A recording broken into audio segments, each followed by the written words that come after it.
also called for a feature match. So I believe these good friends and teammates, Team Sealed Open champions, along with Huey Jensen, are playing next to each other. And Owen's opponent is Chris VanMeter, no stranger to the Open Series. He is from back in the day, from several years ago. He was a big grinder on the Open Series along with Jerry Thompson, AJ Soccer, and the rest of them. Took a little time off, but now he also is in Roanoke, and that's why he's on Sneak and Show. This is a deck that most of those guys were on, including Brian Braun-Duin, Jerry Thompson, and of course the Invitational champion Brad Nelson. So kind of Roanoke Sneak and Show here versus Owen Turtenwald with blue, white, red Delver. Now Owen Turtenwald playing up one of my picks for one of the two best decks in Legacy, and I base this largely on the result of the New Jersey Invitational from not so many months ago. Just watching this deck play again and again, it has a lot of game against basically everyone, and one of the things that Chris VanMeter is hoping to do is follow in the footsteps of the whole Roanoke crew, the Roanoke crew plus William Jensen, all four of whom played Sneak and Show and ended up dominating the archetypes of our top 8 in the Invitational, which was top 8 Legacy. Yeah, certainly true. We saw them play Sneak and Show to great success. Both players starting off with Ponders on turn 1. CVM, that's Chris VanMeter, also with a Gitaxian Probe, and now he's just going to jam a turn 2 Show and Tell off of an Ancient Tomb. Owen Turtenwald has a Force of Will, exiling another Ponder. A little fight here. Is it going to stop with that Force of Will? I don't think I see anything to keep the fight going from Chris VanMeter. Looks like that's going to do it, and we're going to go to the next turn for Owen Turtenwald. Dodging the bullet this time. Will he be able to stop the next attack from Chris VanMeter? Yeah, so Chris getting the read, or perhaps he has scouted out his opposition. Of course, Tundra, you know it's not going to be a mirror match, a Sneak and Show mirror, so feeling pretty safe to just go with a turn 2 blind Show and Tell, really. And now he's going to follow up. He's got another one in his hand. He's got a mountain in his hand. He's going to lay that. I believe I see a sneak attack in his hand. And jam again. Show and Tell. This gets a Spell Pierce out of Owen Turtenwald's hand. Passes the turn back. Owen Turtenwald untaps. You can see his hand looks like triple Stoneforge Mystic and then land. So CVM has gone turn 2 Show and Tell, turn 3 Show and Tell off of the power of that Ancient Tomb. He has been taking some damage for it. Owen Turtenwald with counter spells, Force of Will, and then Spell Pierce is the answers. And now he really needs to get a threat going. I believe he's out of counter spells. Yeah, 3 Stoneforge Mystics. Not so great. Mulligan to Zero on Twitter says, Sneak and Shownoke? I will share that despite the silliness of it. Make sure that you join us on Twitter at SCG Live and the hashtag SCGINVI. We do pay attention to our Twitter feed. We see now a Stoneforge Mystic, 1 of 3 from Owen Turtenwald. Going to quickly fetch up one of the 2 main deck artifacts, one of the 2 main deck equipment, Batterskull, the other one being Umezawa's Jite. I would probably go with Snoke and Show. Noke is actually another nickname for Roanoke, Virginia, where Star City Games is headquartered and most of these players have come from. And of course, Star City itself is a nickname for Roanoke, Virginia, which is where Star City Games gets its name from. It is not named after the DC city where I believe Green Arrow is from. Huh. Is this a 3rd Show and Tell? I think this one might land. Yeah, I think... And he puts down a sneak attack, and the sneak attack is going to immediately then be activated. We're going to see, there it is, Emrakul. Emrakul's going to annihilate Owen Turtenwald's board. Unless he has a Stifle is the only way out of it, and Stifle no longer in Owen's list. The normal version of this list, I shouldn't say the normal, the original version of this list by Eric Smith ran 4 Stifle. Owen Turtenwald's version runs 0 Stifle, eschewing that Stifle in favor of an extra Swords to Plowshares, an extra Force of Will, and then an extra Ponder, and I believe an extra land. So what we saw there, Owen Turtenwald lightning bolts Chris VanMeter and then takes the hit from Emrakul, takes the Annihilator, takes the damage, still at 3 life. I'm not going to say comfortably at 3 life, but this is very important to remember. You don't give up just because an Emrakul is coming. Yeah, unfortunately for Owen, there is still a Gristlebrand in Chris VanMeter's hand. Yeah. So things are looking bad for Owen Turtenwald in this game.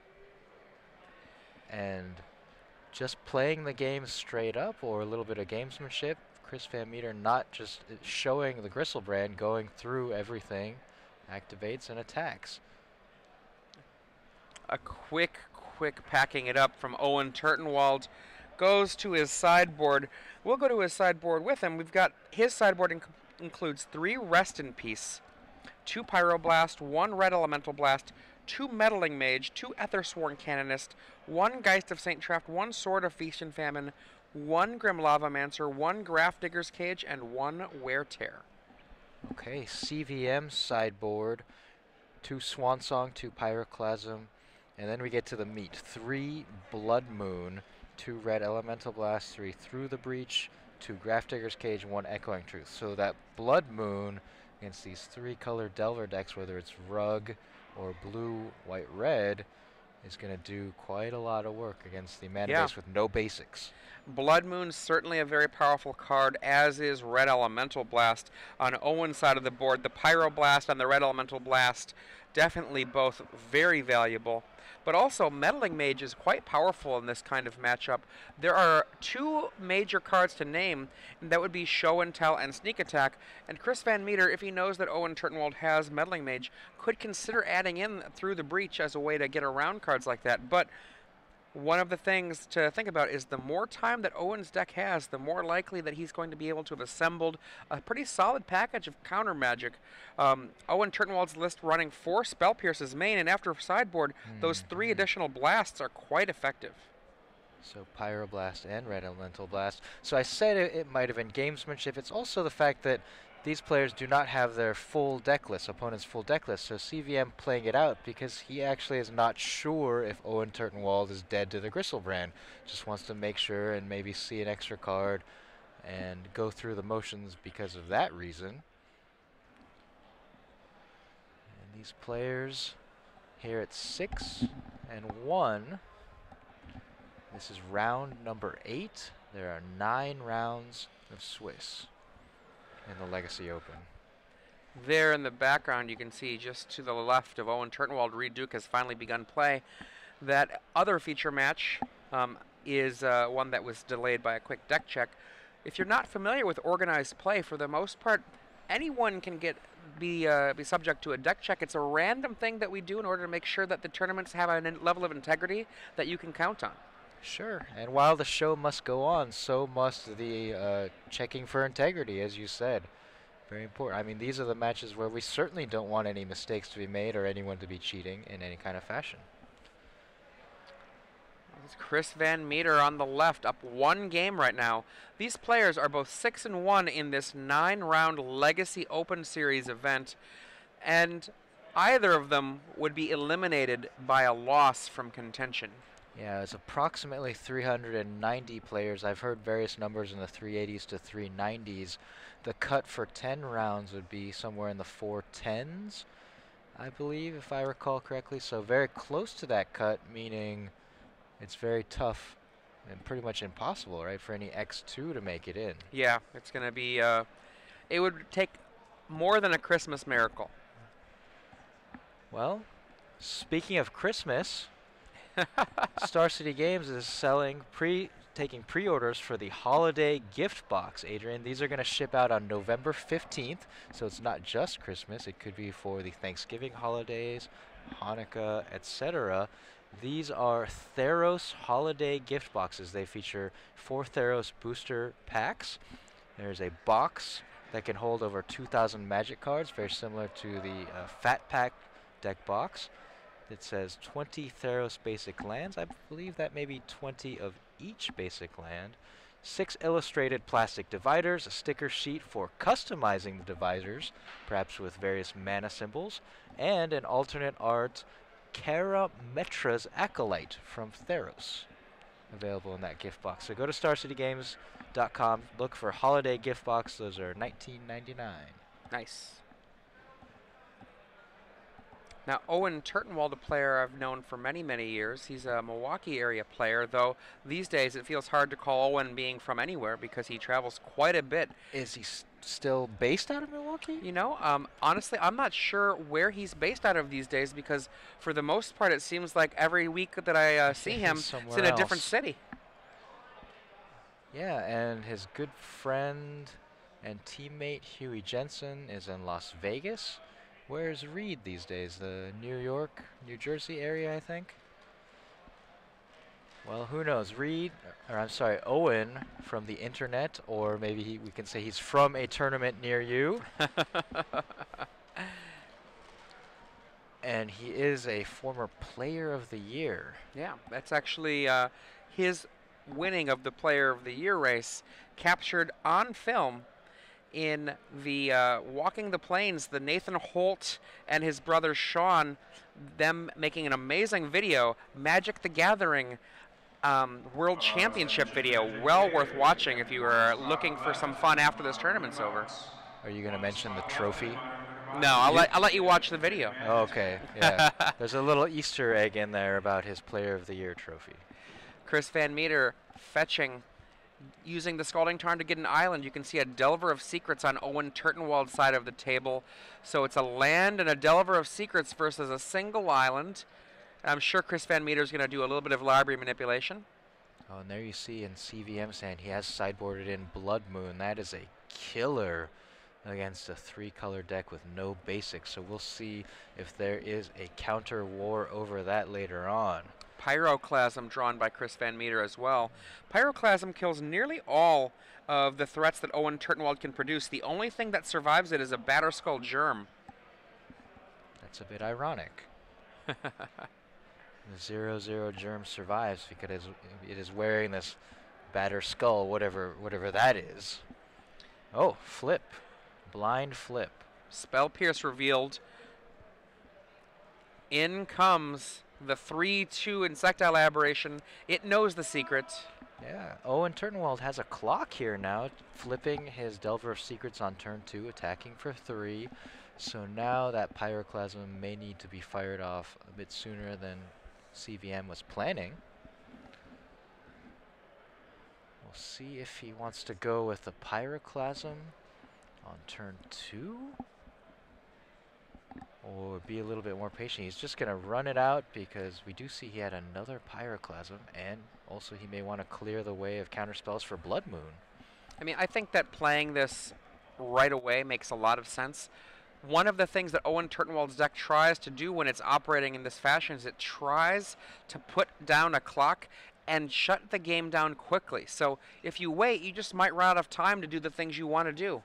Yeah, especially against this combo deck, which can just really come out of nowhere on turn as early as turn 2. Well, turn 1 if you have enough Lotus Petals, but usually around turn 3 or 4, the sneak attack sneaks something out. So Owen has cast Brainstorm in response to Pyroclasm, threatening to destroy his Insectile Aberration.